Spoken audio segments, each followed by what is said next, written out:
Welcome back to another episode of Let Us Be Sustainable. I'm Frank, and I'm going to update you on the seedlings that I transplanted into the 1 gallon grow pots. And so far, so good. I started off with 114 sprouted seedlings, but only 72 made it to the transplanting grow bags. So let's get to it. Here they are.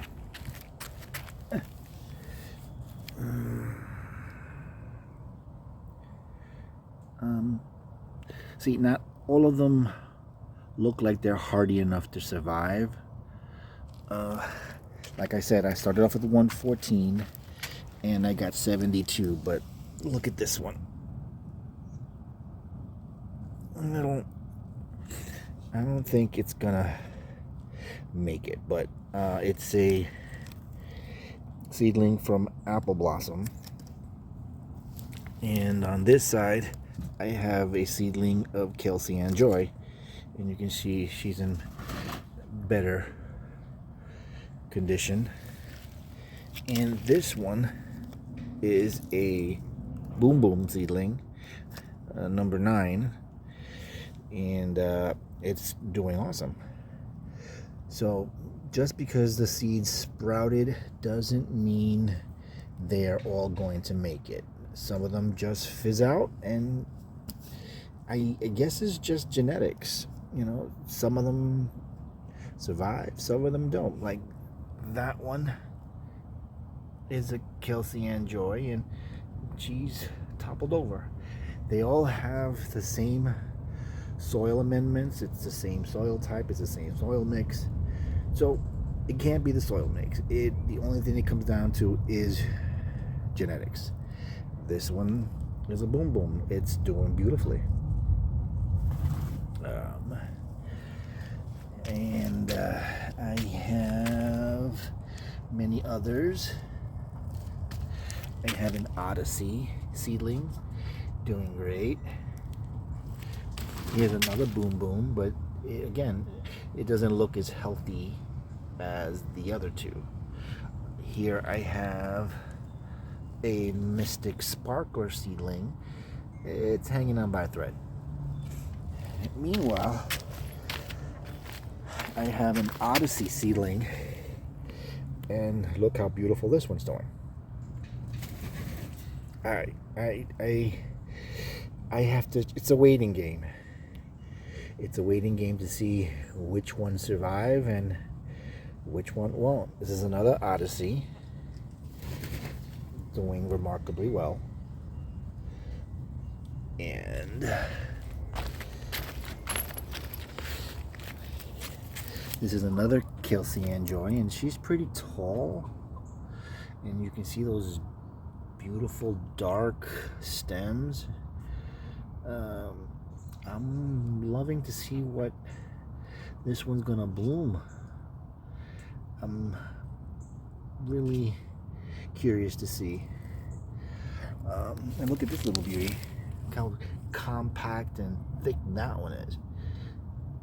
See, so I will wait and see how they do.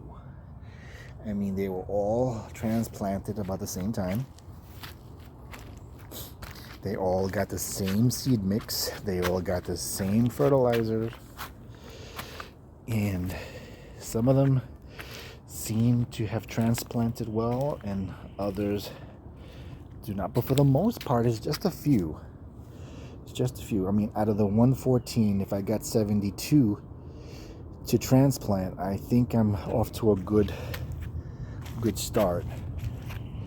I'm just waiting to see what they do in the next couple of weeks.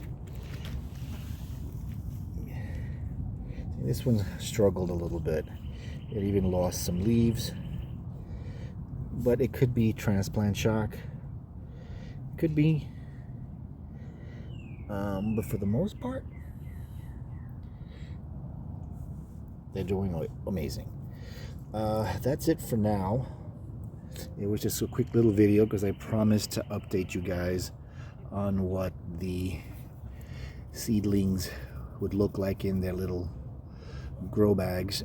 And for me, growing them in these 1 gallon grow bags is a space saver because I don't have the space. I'm in an urban neighborhood in the middle of New York City in Staten Island, and I don't have the grow space that most flower farmers have. I'm just doing this as a hobby breeder, and hopefully I can get to do this full time when I retire. But I'm putting in the experience time now because I don't want to learn when I retire. I want to learn before I retire, and in the process make some nice looking flowers and by the time I get there. Another reason why they're in the grow bags is if they don't have a good bloom, then I didn't waste the space to grow a plant I'm not going to keep. Mother's Day is coming up, and I may just sell them off. I'm hoping they bloom before then. So it's a good way of growing your first year seedlings. And yes, they're going to produce tubers, but they're not going to fill up this 1 gallon container that fast. It's just for the first evaluation. Those that make it get bumped up to another grow bag next season. And I may get to split tubers if they do well. If they don't, I didn't waste any time. Just some soil and I think a 10 cents bag. So that's it for now. Comment, like, and subscribe. Let me know how I'm doing, and I'll keep you posted. Most of these are Boom Boom, Apple Blossoms, Caitlin's Joy, Odyssey, Ray-Ban Royale. There is a Mystic Sparkler seedlings, and some that I purchased from Forge Flower Farm. There are a couple in here that made it from the seeds I purchased from her, and most of these seeds were 2 years old. Some of them were 2 years old.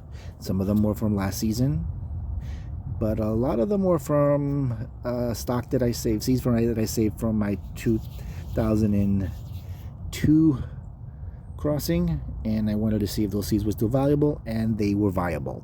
So it goes to show you can save seeds from year to year, which is great because I lost Mystic Sparkler. That tuber I can't get, but I do have her seeds, and I have a lot of her seedlings out here. So hopefully I get a replacement.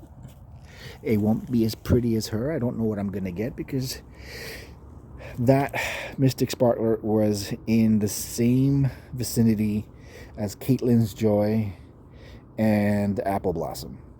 So let's see. And one that was called Freya, that was a gift from one of the members of the group who gifted me one of her seedlings, which was awesome, and I still have Freya. I'll see if I can post a picture of what she looks like on this video. But that's it for now. I'll catch you on the next one. Thanks for watching. Just before I go away, I'm also going to put the pictures of how the bags did as they were growing before I transplanted them into the grow bags. I'm going to post a picture of that so that you can see that using those little grow bags was also a space-saving technique, and I'm gonna use them again. So I'll post the pictures of what that looks like on this video, and I'll post a link of where you can get them because they did help. It was neat and it was quick because all I really had to do was fill all these pots up with soil. I added the labels, and as I was putting the bags in these bags, I labeled the Dahlias. And that was it's time saving, because when you're on a time crunch and you want to get all these things in, especially when you want to start evaluating your dahlias for the next season, you want to get these seedlings in as fast as you can and have them start spreading out to grow. So I'll post the pictures up, and I'll post a link to where I got the bags, and I hope it helps you out. Thanks for watching.